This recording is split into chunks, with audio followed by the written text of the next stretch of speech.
Michael Penix made his unofficial NFL debut in the Falcons preseason opener against the Miami Dolphins, and he played exactly how you thought he would have. He was insanely accurate throwing the ball outside of the numbers.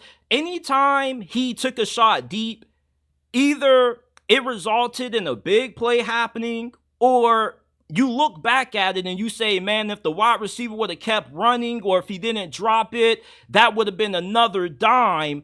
Penix, I was really impressed with how good he was at throwing guys open at Washington. He threw with great anticipation. It's like as soon as the wide receiver got done making a break on his route, the ball was there. And you see the same thing in the NFL with his great timing. And what's really surprising is that when you're in the preseason, you don't expect to be that accurate as a quarterback, because a lot of the guys that you're throwing to are second and third string guys. Most of them are going to be on the practice squad, and it's really hard to get good timing and chemistry down when you're just playing with randoms at wide receiver. But the fact that Michael Penix was as accurate as what we saw Friday night against the Dolphins shows you just how well he's able to play within structure. He is really smooth.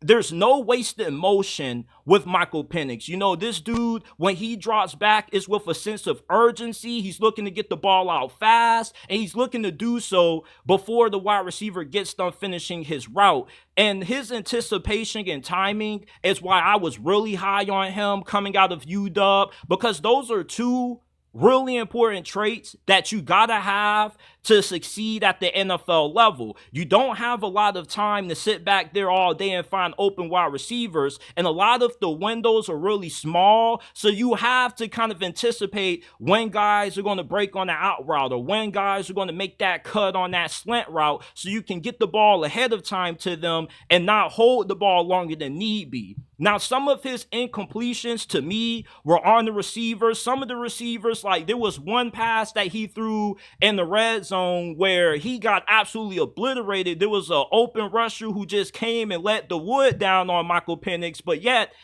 he still threw a really catchable ball. The receiver just kind of gave up on the route. Now, there were some throws where there was an out route that he threw a little bit too late.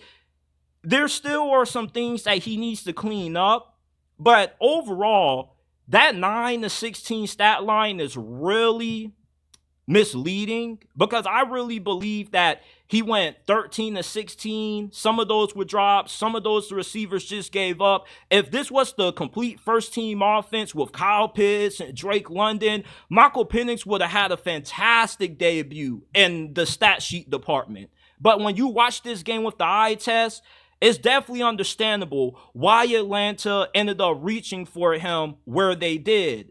The next 2-3 years, if he does end up being the next Jordan Love, the Falcons are going to be in prime position to win it all. Because let's say, everything goes as planned. Kirk Cousins can stay healthy, play out his contract. When Michael Penix comes in, you give him 2-3 years potentially to sit and learn with how good he already is. He'll come out the gate and have an MVP season year one. That's the full-time starter in Atlanta. And by that point, you would think that the Falcons will have their team good enough to where Michael Penix, you fill him in, and that immediately is what makes you a Super Bowl contender. Was really impressed with how Michael Penix played in his debut, the Falcons preseason opener against Miami.